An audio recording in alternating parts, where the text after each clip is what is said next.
Okay, here's a small confirmation vid that goes along with my series on the origins and uses and history of cannabis usage. They found more sites and analysis was done, and let's look at the information. Nowadays, lots of people use cannabis to get high. What about ancient people? In 2013, archaeologists excavated a 2,500-year-old cemetery in western China. In 8 of the graves, they found 10 wooden incense burners, which had heated stones in them and a strange residue on top.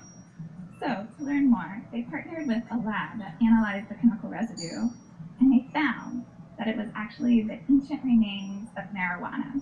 And surprisingly, this particular marijuana had a very high THC content, the most psychoactive ingredient in pot. So, what they have found here is not only did they form cultivations which seem to form a stronger rope, and then using the hemps and the oils like that to it too, but they had also done this in some type of religious rites that actually go with the dead, rebirth, and things. Let's continue. The vast majority of uncultivated cannabis has low THC levels.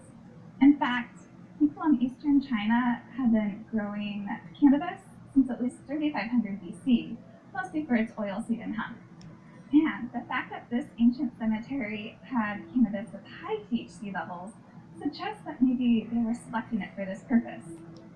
Although I've shown you in recent videos that it goes back much, much farther than this, and this number that they try to peg out at being some 1500 BC is somewhat of a farce. They had found it at those types, and they're still using that dating, although the site that they're talking about dates to 800 years before that, or at least one of them does, and I believe two of the others date even further back than that. But let's continue. It's possible that they were using it as some sort of ritual or religious activity, since this incense burner was found in a burial. Right. And the researchers even suggest that maybe they were inhaling the smoke from this marijuana so that they could somehow communicate with the deceased or the divine. The oddity too of this look is that they have these firestones, and ancient firestones are seen in a lot of cultures and stuff, and what they would do is like heat up stones in a fire real hot, and then they put them into like water, and it would help to boil and cook things. Or they would take and heat them up like that, set them off aside so they don't get ashes all over them, and while they're still smoking hot, stick meat to them and cook them like that. But the strange thing about this burner is it seemed to be a little smaller, a little more like an incense type burner type setup, and the stones that were in there seemed to have been heated up to extremely high temperatures, and then a resin type thing put upon them, and it oozed over them and seared and gave off smoke that would have been for the deceased, or actually perhaps the shamans, the priests, and so on, communing with the dead. So, how did these ancient people get their hands on cannabis with high THC levels? The researchers have two ideas. One is that since these plants are located high in the Pamir Mountains, the extreme environment up there may have influenced how they grow. It's possible, but not known for sure, that the extreme environment up there, such as low temperatures, low nutrient availability, high exposure to UV rays, and strong light intensity, triggered the plants to change how they produce or metabolize certain compounds, which could lead to more psychoactive properties.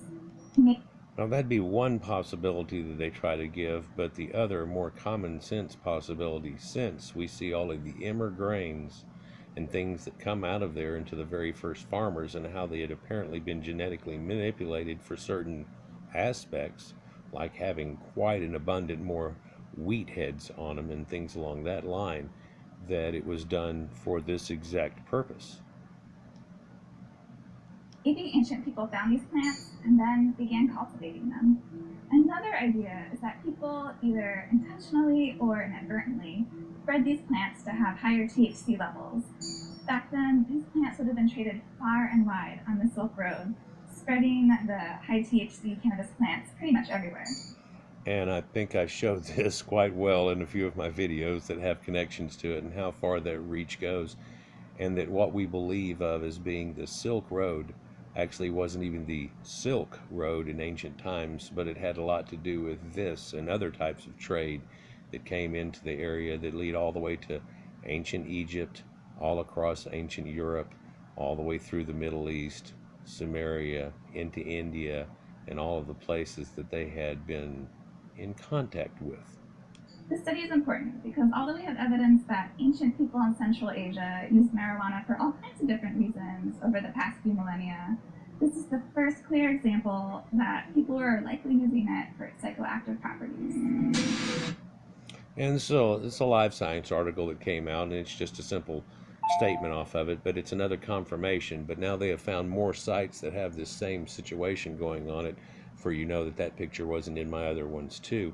And they talked about a series of them that they found. So apparently their archaeology is willing to go into this, and they talk about all these type of burials and things. It's really now what we need to do is look at the genetics of those people and see how they connect. For I've done that in other videos, and most of these people all seem to connect to the Indo Europeans and people that populate earlier times in the early proto Indo European farmers from somewhere around that Göbekli Tepe type region through Anatolia in the area that what we all looked at in ancient times as being the ancient Aryan spread out.